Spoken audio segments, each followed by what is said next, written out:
안녕하세요. 오늘은 제 책에 있는 내용 중에 11장 공조배관에 대해서 같이 살펴보도록 하겠습니다. 다음에 이제 관경 및 양정의 결정입니다.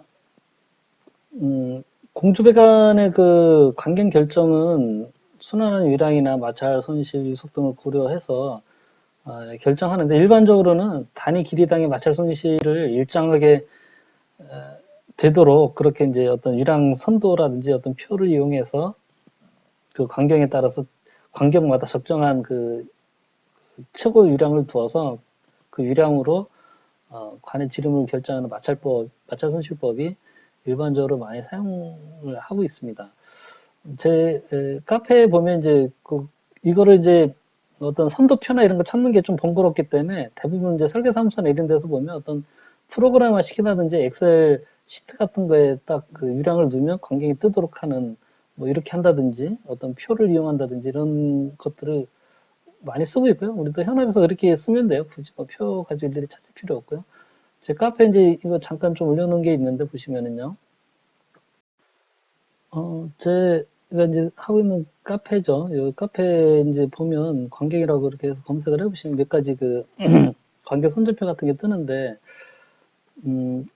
대부분의 이제 내용을 그 설비공학의 이제 편람에 나오는 그런 그 내용을 이제 내용이나 아니면 뭐 국토해양부의 그 국가건설 기준에 있는 그 건축기계설비 설계 기준에 있는 내용을 이제 갖다가 제가 이제 그 표로 만들어서 현업에서 제가 지금 쓰고 있는 건데, 그 뭐 두 내용은 거의 뭐 같아요. 이 편람인 설비공학계 그 편람에 있는 내용을 이쪽 설계 기준에서도 같이 갖다 써서 만들었기 때문에, 뭐 증기 같은 경우에는 보통은 이제 그 사용 압력에 따라서 증기 공급 압력에 따라서 그 증기 유속을 가지고 그 관계 선정을 하죠. 그래서 기본적으로 25m/s 이내가 이제 되도록 하는데, 125 이상 되면 이제 40m/s 정도로 해서 관경을 이제 이렇게 선정을 하고요. 그래서 그때 증기의 그 공급할 수 있는 유량, 뭐 예를 들어서 이제 공급 배관이 40 그 미리일 경우에 공급 압력이 2바일 경우에는 그 162kg, 시간당 162kg까지의 그 증기를 공급 가능하게 하다라고 해서 이제 그 안에서 관경을 선정하고, 만약에 공급되는 증기의 유량이 162kg보다 많다면 이제 그 다음에 50A를 선정을 해야 되겠죠. 음, 그 강간인 경우에도 이제 그 냉온수, 냉수, 뭐 냉각수, 온수 전용에 따라서 관경에 따라서 그때 이제 몇 LPM까지 가능한지 이렇게 그 표로 좀 만들어 쓰고 있고요. 이게 이제 물배관인 경우에는 아까 말씀드렸다시피 배관 그 메타당 발생되는 마찰 저항이 냉온수 배관인 경우에는 그 30mm AQ, 그 냉수 전용, 그 냉각수, 냉수 다 30mm고, 온수는 조금 더 완화시켜서 좀 적게 좀 보는 거죠. 강화시킨 거죠. 그 메타당 마찰 손실이 20mm AQ가 되게끔 그렇게 해서 이제 그 각 강경별로 그 유량을 한 거예요. 그래서 뭐 그렇게 이제 표로 만든 거고, 그렇기 때문에 유속이 전체적으로 보면 그 뭐 1.5m/s에서 2.5m/s, 일반적인 그 150mm 이하에서는 1.5m/s 정도로 하게끔 그렇게 이제 되거든요.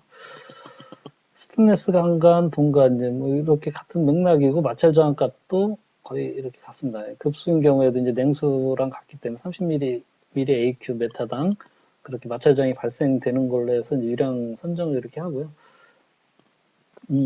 스테인리스 강간은 프레스 압착 조인트 방식으로 쓰는 그 스테인리스 K 타입이 있고, 일반 10S짜리 그 일반 강간이 있기 때문에 거기에 그 규격에 따라서 좀 고려를 좀 해줘야 되는 부분들을 현장에서는 조금 신경 써서 보셔야 되고요. 뭐 덕트 같은 경우도 이제 마찬가지인데, 이제 이런 부분들을 그 뭐 이렇게 엑셀 시트로 돼 있는 해서 이제 해놓은 것들이 있어요. 이런 거 이제 다운받아서 해도 되고, 내용들을 한번 이렇게 좀 검증을 해보셔서 이렇게 몇 개 그 기준이 되는 부분들, 넘어가는 부분들 확인해 봐서 별 문제 없으면 저는 엑셀 시트 사용하시면 좀 편하시죠. 그래서 이런 게 뭐 제 카페 아니더라도 시중에 많이 이제 있기 때문에 뭐 그런 거 활용을 하셔서 그렇게 이제 하시면 될 것 같아요. 제가 이제 제 카페에 뭐 몇 가지 이렇게 올려놓으셨으니까 나중에 시간 되실 때 한번 좀 보시고요. 순환유량은 그, 전체적으로 이제 배관에서 이제 순환하는 유량은 주어진 열량, 그 주어진 열량을 공급과 환수의 온도차, 델타 T죠. 공급 온도와 환수 온도, 일반적으로 델타 T가 이제 5도인데, 5도인 경우 5, 그 다음에 이제 물의 비열의 밀도, 이렇게 하면 그 순환대에 몇 시간당 몇 세제곱미터에 물이 흘러야 되는지, 그거를 이제 산출하는 계산식이죠. 그래서 아까 대온도차에서 이 델타 T가 커지면 커질수록 5도가 아니라 7이 들어가게 되면 이 유량이 그만큼 더 줄어드는 거죠. 그래서 그 동력이 이제 절감되는 거고요. 이건 이제 단위가 이제 LPM일 때 LPM이고 열량이 이제 킬로와트일 경우에는 계산식이 이제 이렇게 이제 되고 같은 내용인데 이제 단위만 달라진 거죠. 그래서 이제 이거 예를 이제 좀 하나 보면 냉방 능력이 10만 킬로칼로리인 공기조각의 그 냉각 코일에 5도씨의 냉수를 공급하였다가 10도로 환수받는다. 유량은 얼마로 해야 되는가. 그래서 그 앞에 이제 계산식에서 그 유량이 열량 그 필요한 열량이 10만 킬로칼로리고요. 공급이 5도에서 10도니까 이제 델타 T가 5도죠. 10 빼기 5에서 5도고 이렇게 이제 그 비열 밀도 해주면 시간당 20세제곱미터 20세제곱미터 같으면 이제 2만 리터죠. 시간당 2만 리터. 이걸 이제 LPM 단위로 그 60시간에 분 나누면 분당 그 333리터, 333 LPM의 유량이 필요한 거죠. 공적에. 배관의 마찰 손실은 그 일반적으로 이제 50mm AQ 미만에서 이제 최고로 많이 가도 이렇게 보는데 일반적으로는 30mm AQ를 잘 넘지는 않아요. 그래서 냉수나 냉각수 이런 경우에 찬물인 경우에는 보통 그 30mm AQ까지 메타당 그 마찰 손실이 발생하는 걸로 해서 이제 배관의 광경을 선정을 하고 온수인 경우나 급탕인 경우 이런 경우에는 20mm AQ 이렇게 보고요. 지역 난방이나 이런 경우에는 이제 조금 그 더 작게 해서 이제 10mm AQ 이 정도로 좀 그 설계를 좀 하고 있습니다. 유속이 너무 빠르게 되면 이제 소음도 나오고 배관이 많이 침식이 발생이 되겠죠. 그래서 누수가 생길 그 우려가 높아지기 때문에 유속도 이제 보통은 1.5에서 1.2 요 사이가 되도록 이렇게 하고요. 구경이 이제 좀 커지면 조금 더 높게 2에서 3m 정도인데 3m per sec를 그 넘게 되면 이제 뭐 밸브나 이런 부분들하고 이제 엘보라든지 이런 부분들에서 그 침식이라 이런 게 많이 발생이 돼서 대부분 그렇게 하고요. 또 유속이 너무 느리면 그 안에 어떤 이물질 같은 게 이제 가라앉거나 이러거든요. 어쨌든 같이 이렇게 흘러가야 되는데 이물질이 생기더라도 그래서 스트레나에 걸리게끔 그 최소 0.6m/s 이상 유속을 유지하는 게 좋다 이렇게 되어 있고요. 그 이 유속이 빠르면 빠를수록 배관의 침식이 커지기 때문에 연간 운전 시간이 그 연간 사용하는 운전 시간이 길면 길수록 그 배관에 흐르는 유속이 좀 적게끔 광경을 더 크게 선정을 해야 되겠죠. 그래서 이 장비를 가동 시간이 뭐 하루에 뭐 8시간이냐 하루에 24시간 돌리는 거냐에 따라서 그 유속도 좀 다르게 선정을 해서 배관 광경도 좀 크게 해야만 전체적으로 장비나 배관의 그 전체적인 수명이 좀 잘 그 유지가 되겠고요. 그다음에 이 배관의 그 종류별로 그 적정한 권장 유속들이 있습니다. 그래서 이런 부분들 참고를 하면 되고요. 순환 펌프의 양정은 그 배관에서의 그 저항, 그 다음에 기기 내에서의 압력 손실, 공중이라든지 팬코일에서 이제 발생되는 그 압력 손실이죠. 또 이제 그 밖에 뭐 다른 어떤 장치들, 뭐 밸브라든지 이런 거에서 발생되는 손실, 하고 이제 배관 전체적인 뭐 직관이나 부속에 발생된 이거 세 개를 다 합친 거에다가 여유율이죠. 그 10%에서 20% 정도 둔다는 얘기죠. 그렇게 해서 양정을 이제 구하겠죠. 일반적으로 이제 그린데 배관에서 저항을 구하는 그 마찰 저항을 구하는 공식이 이제 이렇게 되어 있어요. 배관에서 마찰 손실이 이런 이제 배관 자체의 그 고유한 특성이죠. 그 마찰 계수하고 그다음에 배관 관 길이가 길면 길수록 마찰 손실이 많이 발생되겠죠. 그다음에 관의 내경이 크면 클수록 마찰 저항은 좀 적고 동일한 유량이라도 그 관의 내경이 작으면 작을수록 마찰 손실이 더 많이 발생되겠죠. 그다음에 관에 흐르는 유속에 따라서 이제 그럴 테고 또 이제 비중량에 따라서도 좀 차이가 있고 그래서 어쨌든 그 계산 수식이 이렇게 되어 있습니다. 그래서 이런 수식에 의해서도 이제 마찰 손실을 일일이 구할 수 있긴 한데 이런 부분들이 번거로우니까 앞에서 봤던 그런 표라든지 시트, 엑셀 시트 이런 걸 이용해서 하는 경우가 이제 많이 있고요. 필요한 경우는 이렇게 이제 또 뭐 계산할 때가 있겠죠. 그때 이런 거 활용하시면 되고요. 이게 이제 직관에서 발생되는 마찰 손실이고 국부장은 각종 그 피팅류 부속, 웰버티 같은 이런 부속이나 이제 밸브 같은 거 이런 데서 발생되는 그런 그 마찰 저항이죠. 그래서 배관에서 이제 그 저항은 배관 전체 길이에 국부장의 배관 직관 상당 길이의 합계. 국부장의 배관 직관 상당 길이의 합계는 뭐냐면 이런 그 엘보나 T 이런 부분들에서 발생된 압력 손실을 그 배관의 직관으로 따졌을 때 몇 미터에 해당되는지로 이제 환산을 한 거예요. 그 엘보에서 발생되는 그 마찰 손실이 직관 예를 들어 뭐 3m에서 발생되는 것과 같다라고 하면 이제 그렇게 엘보 하나에 3m라고 이제 환산을 해서 이제 쭉 더한다는 얘기죠. 그래서 이제 그렇게 해서 이제 배관 저항을 구하고요. 그 밀폐 회로인 경우에 순환펌프 양정은 배관의 저항, 어쨌든 이 배관에서 전체적으로 발생되는 이런 그 직관 엘보 부속 장치 뭐 이런 거에서 발생되는 마찰 저항, 마찰 손실하고 그 다음에 기구에서의 마찰 손실, 공기 조각이나 펜코일 이런 장치에서의 마찰 손실을 다 합쳐서 거기에 안전율 10% 정도 보통 일반적으로 10% 정도 주는데 10% 정도 준 걸로 해서 양정을 이제 구하는 거죠. 예를 들어 이제 배관에서 마찰 손실이 15m가 이제 발생되고요. 배관 직관 엘보, 요 밸브, 뭐 삼방 밸브 이렇게 해서 쭉 다 이렇게 해서 이제 더해 보니까 15m고 그다음에 공적에서 발생되는 게 5m 정도 돼요. 그러면 그 20m가 되겠죠. 20m에서 안전율 10% 넣어서 22m로 순환펌프의 그 냉수 순환펌프 양정을 구한다는 얘기죠. 개방유로에서는 여기에다가 이제 실량정이 좀 있어야 돼요. 실량정. 여기 이제 냉각탑에서 요 수조 있는 데하고 위에 투출되는 부분에서의 요 고저차만큼 그 맨 위에겠죠. 요 맨 위에서부터 요 수조 있는 데까지 떨어지는 요 낙차가 이제 실양정이 되겠죠. 그 실양정하고 송출 수도. 요 개방형 냉각탑 위에 살수에 대해서 뭐 예를 들어 뭐 3m의 뭐 양정이 필요하다든지 뭐 그렇게 되면 이제 그만큼의 수도가 더 필요한 거죠. 그래서 밀폐형 회로보다 개방형 회로가 그 동력이 요만큼이 더 들어가는 거예요. 그 아까 앞서서 이제 그런 내용도 설명을 좀 드렸었고요.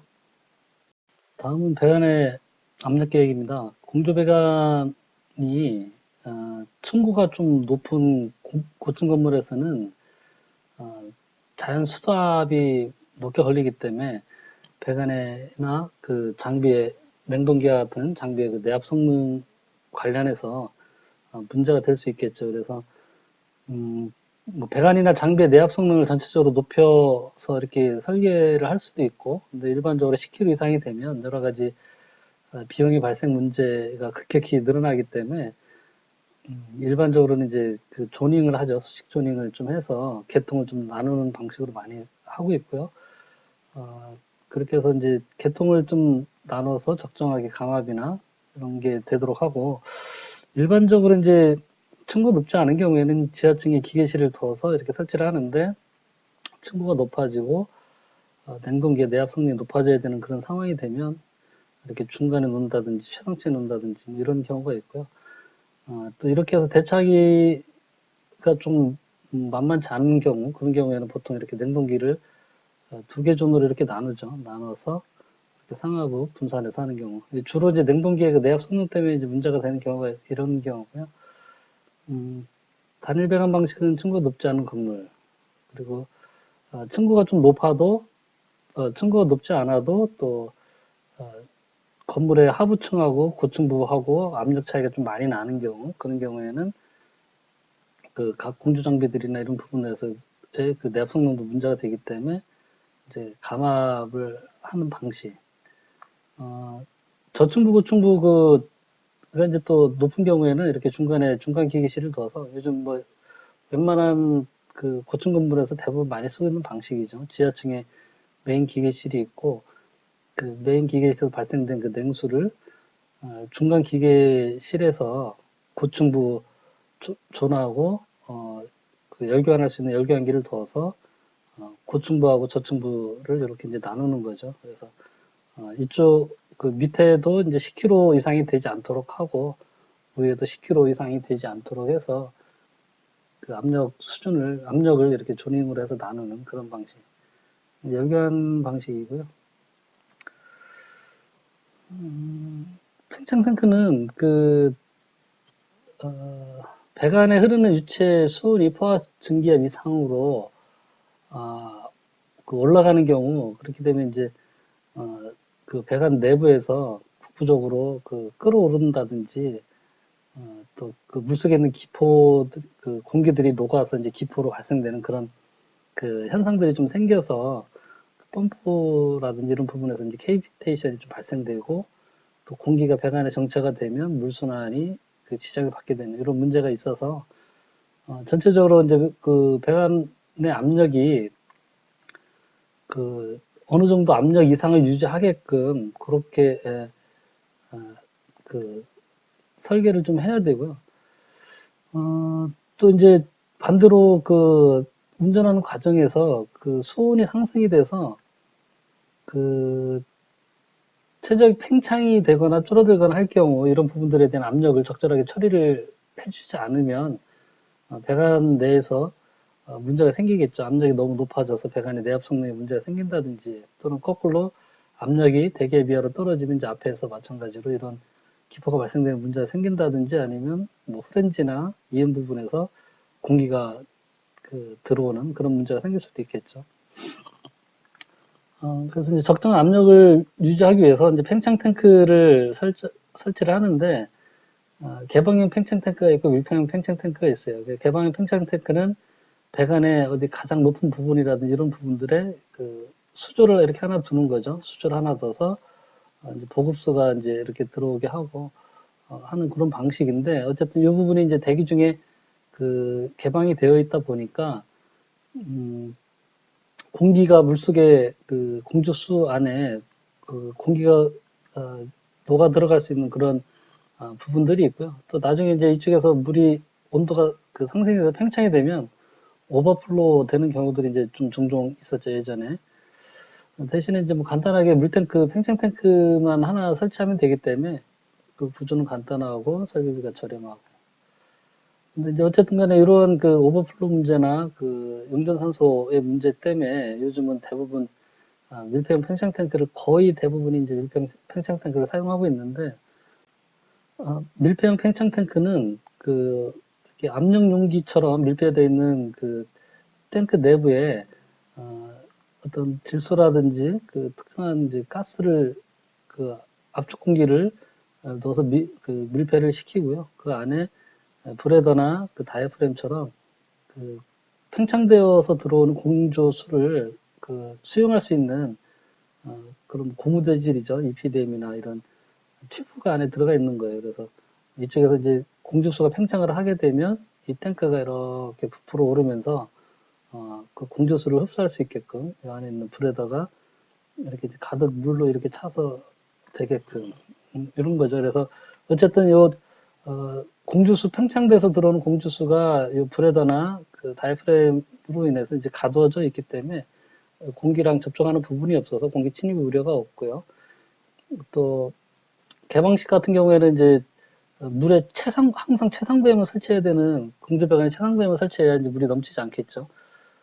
지하층이나 이런 그 실내 쪽에 설치하기는 좀 어려운 부분들이 있었는데 어쨌든 이제 밀폐형 같은 경우는 그런 설치 위치에 제약이 없고 대신에 이제 탱크 값이 있기 때문에 설비비가 개방형보다는 이제 증가는 하지만 탱크 가격 자체가 뭐 엄청나게 고가는 아니라서 요즘은 대부분 밀폐형 팽창 탱크 방식으로 공조 배관에 설치를 하고 있고요. 팽창 탱크를 설치하는 그 이제 가장 큰 목적은 온도 변화에 따른 그 물의 수축 팽창량을 그 흡수하는 거죠. 그 물이 이제 4도씨가 제일 최적이 적은데 4도씨에서 100도씨까지 그 온도가 올라가게 되면 그 4.3%의 그 최적이 늘어나는 거니까 뭐 이게 이제 작은 양이라면 상관없지만 공주 배관 전체적으로 들어있는 물의 양이 뭐 10톤, 20톤 될 수도 있기 때문에 거기서 4.3% 늘어난다 그러면 이제 상당한 양이 될 수도 있거든요. 그래서 그 부분이 이제 일단 제일 큰 목적이고, 이제 배관 내 압력을 항상 일정한 수준으로 압력을 유지를 해야만 외부로부터 이제 공기가 흡입되거나 또 포화 증기압 그 이하로 떨어져서 그 물속에서 어떤 그 공기가 발생되는 기포가 발생되는 그런 그 현상을 좀 방지를 할 수 있는 그런 기능들이 있습니다. 그래서 요즘 대부분의 이제 그 공조배관에 팽창 탱크를 설치를 하는데 이 팽창관 공조배관에서 이제 팽창돼서 들어오는 물이 있으면 이렇게 해서 팽창 탱크 안으로 들어가고 이 안에 블레더나 다이아프램 같은 게 이제 이렇게 들어 있어서 거기에 그 물이 이렇게 팽창하겠죠. 반대로 물이 온도가 떨어져서 수축하게 되면 이쪽으로 이제 거꾸로 나가겠죠. 그러면 이쪽에 있는 물이 거꾸로 빠져나가야 되니까 이 부분에는 그 질소라든지 뭐 깨끗한 수분이 제거된 공기 같은 걸로 압축 공기 압력을 일정한 압력 이상으로 해서 이렇게 됩니다. 그래서 이게 이제 초기에 들어간 압력이 보통 정수도 그냥 자연압인 상태 배관에 물이 차 있는 그런 그 자연압 상태보다 약 0.3에서 0.5kg 정도 약간 좀 높게 그렇게 이제 설정을 하고 있고요. 여기에 이제 뭐 물이 다 빠져나가고도 오히려 물이 더 보충이 돼야 되면 이제 보충소가 공급이 돼야 되니까 급수가 이제 연결이 되어 있고 여기에 적정하게 압력을 조절하기 위한 강압변이 설치되어 있고 거꾸로 이 공조 배관에 물이 그 온도가 늘어나서 팽창됐을 때 이쪽 급수 쪽으로 넘어가지 않도록 체크 밸브를 이중으로 설치합니다. 이쪽으로 이제 공조 배관에 물이 넘어가면 위생 사고가 생길 수 있기 때문에 급수 배관 쪽으로 물 넘어가지 않게 체크 밸브를 이렇게 설치를 해주고요. 요 감압변 여기 설치되는 이제 감압변의 그 압력은 그 팽창 탱크 그 안에 있는 그 밀봉되어 있는 그 기체 압력보다 약 0.5에서 1kg 정도 좀 높은 압력으로 그렇게 해야만 이제 물이 밀고 들어가겠죠. 그렇게 이제 설치를 해주면 된다는 얘기고요. 팽창 탱크 용량 계산하는 거 관련해서 그 안에 있는 그 공조 배관 안에 있는 유체 그 공조수의 그 가열 전후의 그 비체적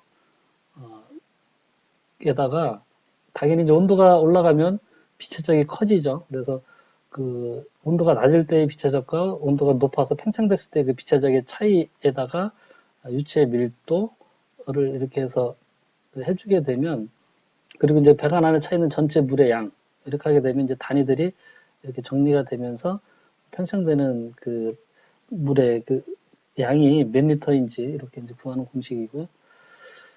개봉형 팽창 탱크 같은 경우는 이렇게 이제 팽창되는 유체 양, 공조수의 양의 보통 1.5에서 2배, 여기 이제 여기 빠졌네요. 1.5에서 2배 정도, 그 정도 양이고요. 밀폐형 팽창 탱크 같은 경우에는 또 그 팽창 탱크 공기실에 초기 충전압을 고려해서 그 용량을 이렇게 산정하게끔 이렇게 되어 있는데 뭐 이 부분들은 일반적으로 저희가 이제 팽창 탱크 그 발주를 내다보면 업체에서 이제 가져오는 수식이 이제 요런 수식이 될 수도 있고 약간 좀 업체보다 약간 좀 차이는 있는 것 같아요.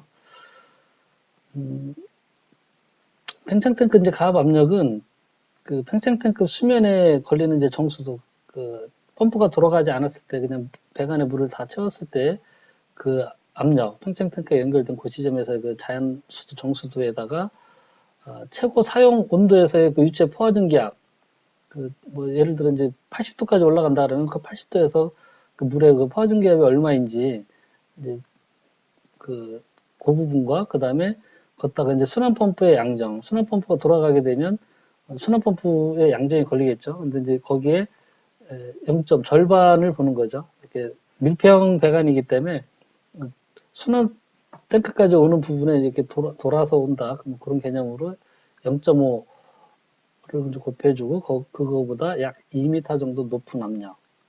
보통 이제 이렇게 팽창 탱크에 그 밀봉이 되는 그 기체의 가압 압력을 선정을 하게 됩니다. 그 팽창 탱크는 혹시라도 그 팽창 탱크가 다 그 팽창되는 물에 최적을 흡수하지 못할 경우를 대비를 해서 안전 밸브를 밀폐형인 경우에는 이제 안전 밸브를 설치를 하고 개방형인 경우에는 당연히 이제 오버가 되겠죠. 물이 넘치니까 뭐 오버플로가 설치하면 될 테고요. 강압 밸브 설치를 하고 역류하지 않도록 체크 밸브 설치를 하고 개방형 같은 경우 뭐 배관에 최상배 설치하니까 보통 이제 옥상에 그 기계실이나 그 옥상 그냥 피트 최상부나 뭐 이런 데 설치를 했었거든요. 그래서 동파의 문제가 이제 예전에 좀 많이 있었죠. 오버플로 됐을 때 적절하게 물을 버릴 수 있도록 바닥 배수구라든지 오버플로 가는 이제 드레인 구간까지 연결을 해주는 그런 부분들 잘 해야 되고요. 요즘 이제 거의 다 밀폐형 팽창 탱크인데 밀폐형 팽창 탱크 가장 큰 문제는 안에 있는 봉입가스가 누설되는지 어떤 누설 부분이 있어서 이제 새는 부분이 있고 또 하나는 브레더나 그 다이프램이 찢어져서 새는 경우가 있고 이렇거든요. 그래서 그렇게 돼서 이제 봉입가스가 새어 나가지 않았는가, 소실되지 않았는가를 주기적으로 확인을 해야 되는데 이거를 확인하려면 팽창 탱크에 압력계가 여기에 좀 붙어 있어야 돼요.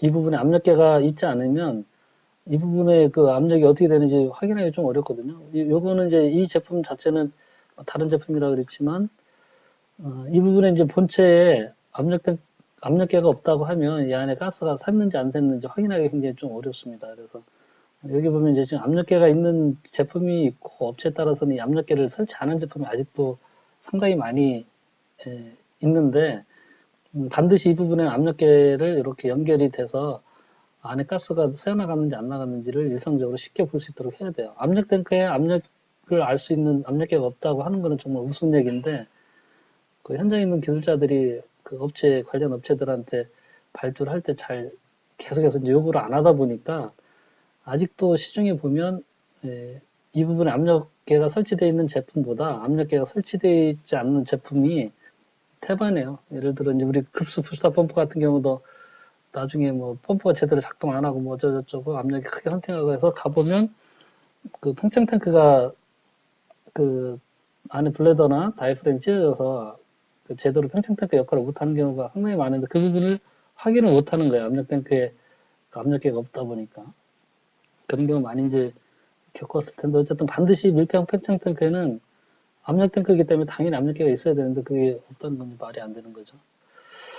압력 탱크 말고 이제 팽창 기수 분리기가 요즘 또 많이 쓰고 있는데 팽창 기수 분리기는 그 압력 탱크라기보단 그냥 물을 전자 밸브들을 이용해서 팽창되는 물을 그 블레드 안에 수용을 하고 또 그것도 수용할 수 있는 한계를 벗어나면 드레인 밸브가 열려서 밖으로 이 공주수를 빼주고 또 이 그 공조 배관 안에 그 압이 낮아지면 펌프를 이용해서 가펌프를 이용해서 물을 거꾸로 또 넣어주고 넣어줄 때 물이 부족하면 보급수가 들어오게끔 또 자동 밸브들이 되어 있고요. 이렇게 해서 자동 밸브들과 물을 수용하는 그 탱크, 팽창 탱크를 이용해서 그 배관 내에 압력이 항상 일정한 압력이 유지되도록 그렇게 하는 이제 전자식화되어 있는 그런 그 팽창 탱크라고 보시면 되겠죠.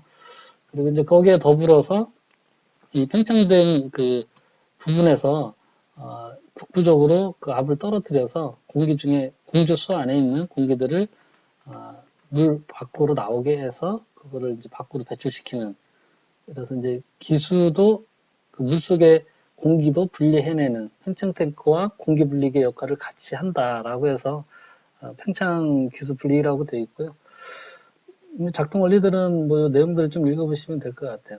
그 안에 이제 블레더가 이제 들어가 있는 거고 거기서 이제 그 용출된 공기가 이제 밖으로 나가게끔. 이게 이제 브레더가 있는 방식이 있고 뭐 예전에 또 브레더가 없는 방식도 있어요. 안에 이렇게 블레더가 있기도 하지만 어떤 거는 그냥 바로 물이 이렇게 차서 올라가고 내려오고 이렇게 하게끔 그런 제품들도 좀 있습니다. 그 업체들마다 조금은 달랐던 것 같고요. 밑에 이제 수위를 감지하는 뭐 센서가 있고, 수위 감시하는 방식도 몇 가지 방식이 있는 것 같아요. 예전에는 이 밑에 무게를 감지를 해서 그 수위를 그 감지하는 방식도 있었고요. 몇 가지 방식이 있을 거면 제품마다 조금씩 차이는 있습니다. 안에 이제 전자밸브들이 있고, 압력 감지할 수 있는 센서 있고, 가압해주는 이제 가압 밸브가 있고, 물이 보충돼서 들어올 때, 급수가 보충돼서 들어올 때 감압 밸브 있고, 그런 것들을 이제 설정 압력에 따라서 펌프나 전자밸브들 열리고 닫히고 하는 걸 조절할 수 있게 되어 있고요. 공조 순환배 밀폐형 그 공조 순환배관에서는 그 팽창 탱크가 설치되는 위치에 따라서 각 지점의 압력이 좀 변화가 되는데 여기 이제 그 MPCP라고 있어요. MPCP 압력이 그 변하지 않는 점, 그 압력 불변점인데 이 점이 바로 이제 그 팽창 탱크가 연결된 부분이에요. 그 팽창 탱크가 연결된 부분은 어쨌든 간에 배관 속에서 이렇게 이제 그 팽창 탱크 안쪽으로 이제 물이 넘쳐 들어오는 그런 형태가 돼서 그 팽창 탱크의 압력은 항상 초기 설정되어 있는 그 압력 그대로 유지가 된다라는 건데요. 그 요거 이제 밑에 그 사례가 있어요. 그래서 펌프 정지 시에 최상층에서 약 1kg의 수압으로 배관에 물이 충만되어 있어요. 이게 이제 배관이 전체적으로 기계실에서부터 최상부 공조기까지 높이가 80m고 요 공조기 있는 최상층에서 그 공기가 이제 그 포화전기압보다 높게 유지하기 위해서 약 1kg 정도를 더 이제 가압을 해서 이제 세팅을 한 거죠. 그래서 여기서 1kg를 세팅을 했으니까 이 밑에서는 80m에다가 1kg 더했으니까 이제 이게 8kg고 1kg에서 이제 맨 밑에 기계실에서는 그 장비가 정지하고 있을 때도 펌프가 정지하고 있을 때도 9kg의 압력이 이제 걸리는 거죠. 그렇게 돼 있고 순환 펌프가 30m의 양정이에요. 순환 펌프가 가동되면 30m 양정으로 이제 되는 거고 그래서 정지돼 있을 때 1회 지점 이제 제일 최상부죠. 최상부에서 이제 1kg의 압으로 그 설정이 돼 있고 뭐 6번도 이제 같이 최상부니까 이제 1kg의 압으로 이제 돼 있는 거고 펌프가 정지하고 있을 때 맨 밑에 기계실 2, 3, 4, 5 있는 데서는 이제 9kg가 되겠죠. 80m에다가 1kg가 있으니까. 그래서 이제 그 상태에서 펌프가 가동이 되면 3번 요 팽창 탱크가 연결된 부분은 그 펌프가 정지하고 있을 때 하고 압력이 같아지는 거예요. 왜냐하면 여기는 압이 높아질 수가 없죠. 이렇게 높아지려고 하면 팽창 탱크 쪽으로 그 압이 이렇게 들어오면서 이렇게 없어져 버리기 때문에 팽창 탱크 압이 높아질 수가 없는 거예요. 팽창 탱크에서 그쪽에서 이렇게 팽창이 되니까. 그래서 어쨌든 팽창 탱크 있는 부분이 압력 불변점이 되는 거고요. MPCP가 되는 거고 여기서 이제 펌프가 3번이고 이제 4번 물이 지금 이렇게 흐르는 거죠. 여기 화살표 있죠. 물이 이렇게 흐르니까 그 순환 펌프가 가동이 되면 이 3번에서 4번 펌프 흡입 측하고 토출 측이 펌프가 30m 양정이기 때문에 흡입 측이 9kg고 토출 측은 12kg고 그래서 이게 30m 양정 3kg가 차이가 나는 거죠. 여기서 이제 3kg의 펌프 토출 측에서 이제 3kg가 올라갔다가 12kg, 3kg로 올라갔다가 냉동기를 거치면서 5번 냉동기 출구 쪽이죠. 냉동기 거치면서 약 1kg 정도 압력이 이제 마찰 손실로 떨어진 거고요. 여기서 1kg 정도 냉동기에서 떨어지고 그 6번까지 가는 동안에 배관에서 마찰 손실이 발생되겠죠. 그래서 마찰 손실이 발생돼서 약 뭐 2점 얼마 이렇게 이상까지 이제 압이 떨어지고 공조기 또 거치면서 1번으로 올 때는 이제 여기서부터 여기까지는 이제 공조기에서 또 발생되는 마찰 손실 뭐 한 5, 6m 정도 마찰 손실이 또 발생돼서 또 이렇게 이제 1점 얼마로 떨어지고 또 여기서 그 팽창 탱크까지 오는 동안에 또 오는 동안에는 이게 이제 자연 수도가 있잖아요. 여기서 이제 8그 킬로에 그 자연 수도가 있기 때문에 뭐 물론 이제 중간에 오는 동안에 이제 마찰 손실도 발생하겠지만 마찰 손실 그 자연 수도의 영향으로 인해서 당연히 기계실 쪽으로 올 때는 이제 압이 높아지겠죠. 그래서 2번에 도달했을 때는 이제 그 펌프에서 맨 처음에 3kg로 발생된 그 양정이 가면서 마찰 손실로 계속 이렇게 소진이 돼서 거의 이제 그 평상시보다 약간 높을 정도로, 살짝 높을 정도로, 그 정지시보다 약간 높을 정도로 되고, 다시 이제 그 팽창 탱크 있는 데 와서는 펌프 정지시에 있었던 그때 그 정수도까지 이제 떨어지고, 다시 펌프에서 3km 올라가고, 이렇게 이제 순환이 되는 것이죠. 그래서 이렇게 해놓고, 이렇게 이제 팽창 탱크가 펌프 흡입 측에 있을 경우와, 그 펌프, 그 배관의 최상부에 팽창 탱크가 있을 경우, 이런 경우에는 이제 요 2번 팽창 탱크가 연결된 그 지점이 마찬가지로 이제 펌프 정지시와 펌프 가동시, 빨간선이 이제 펌프 가동시 압력이죠. 이제 같은 압력으로 이제 항상 유지가 되고 있고요. 펌프 흡입 측 3번에서 4번, 3번에서 4번 갈 때 이제 여기서 또 그 약 1km에 3km만큼 양정이 또 올라가죠. 펌프가 작동되니까.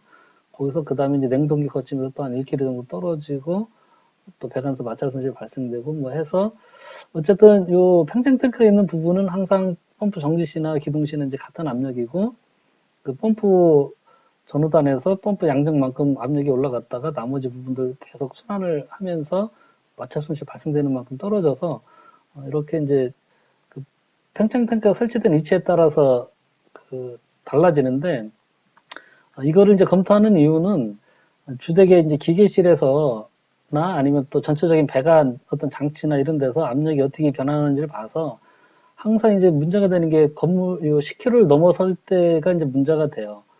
펌프 가동 시에 국부적으로 10km가 넘어가는 부분들이 어디서 발생되는지를 검토를 해서 물론 10km 타 미만으로 펌프 가동 시나 정지 시나 10km 미만이 된다면 별 큰 문제는 없겠지만 펌프 가동 시에 보니까 10km가 넘어가는 부분이 있는데 그 부분들이 어딘지를 봐서 그 부분에는 이제 10km 내압 성능에 문제가 없도록 배관이나 그 어떤 장비들을 그렇게 이제 설치를 해야 되겠죠. 근데 여기서 이제 보면 예를 들어 이 타입 같은 경우 세 번째 배치 사례인 경우 그 냉동기 2번하고 3번, 2번하고 3번에 그 냉동기에 가 설치된 부분에서 압력이 10kg를 넘지를 않아요. 그래서 이런 경우에는 냉동기를 10kg짜리를 설치를 해도 별 문제가 없는데 두 번째 배치 사례 여기 같은 경우 이제 냉동기 흡입 측 4번하고 토출 측 5번, 4번하고 5번이 보면 그 펌프가 정지할 때는 9kg지만 펌프가 가동이 되면 약 11.5kg에서 뭐 10.5kg 정도로 10kg를 상회를 하기 때문에 이 경우에는 반드시 냉동기를 뭐 16kg짜리나 뭐 이 12kg까지 견딜 수 있는 그런 냉동기를 설치를 해야 되겠죠. 그리고 이제 첫 번째 사례인 경우에 보면 4번에서 5번, 4번에서 5번 이때도 마찬가지로 12kg에서 11kg 정도 이때가 제일 높죠. 지금 보면 이제 팽창 탱크 있고 순환 펌프 있고 냉동기 순으로 된 경우가 그 냉동기에서 걸리는 압력이 제일 높고요. 제일 낮은 것은 그 순환 펌프가 냉동기의 토출 측에 순환 펌프가 있는 거예요. 그래서 이 순환 펌프에서 올라간 양정이 배관을 거치면서 마찰 손실로 다 소진이 돼서 냉동기 쪽에 들어갈 때는 그 이 순환 펌프에서 올라갔던 양정이 좀 그 10kg 미만인 상태에서 들어갈 수 있도록 그렇게 지금 배치가 된 거죠. 그래서 냉동기하고 입구하고 출구 측의 그 양정이 보면 펌프 가동 시에도 그 펌프 정지 시에 비해서 비슷한 수준으로 유지가 되기 때문에 냉동기의 내압 성능이 제일 안정적으로 유지될 수가 있죠. 보통 요게 건물 높이가 7, 80m 이상이 되면 이 부분에 대한 검토를 반드시 하셔야 돼요. 뭐 한 5, 60m 정도 될 때는 사실 뭐 순환펌프 양정이 보통 한 2, 30m 내외이기 때문에 뭐 아무리 이제 순환펌프가 돌아도 10km를 넘지는 않는데 건물 높이가 70에서 80m 이상이 되면 이렇게 그 순환펌프하고 팽창 탱크가 어디에 배치되어 있느냐에 따라서 냉동기에서 걸리는 압력이 10km를 넘어가는 경우가 있어요. 그리고 공조기도 마찬가지겠죠. 공조기도 이거는 이제 뭐 80m 위에 설치되어 있다고 하지만 뭐 지하의 기계실에 같은 층에 공조기가 설치될 수도 있겠죠. 그러면 펌프 토출 측에 공조기가 설치되어 있다고 하면 당연히 이 부분에서도 압이 또 10kg 이상 넘어가기 때문에 이 코일에 공기조화기 코일의 그 내압 성능을 10kg짜리로 하면 안 되겠죠. 이런 부분들이 이제 그 검토가 좀 필요한 부분들이고요. 공조 배관의 이제 유량 제어,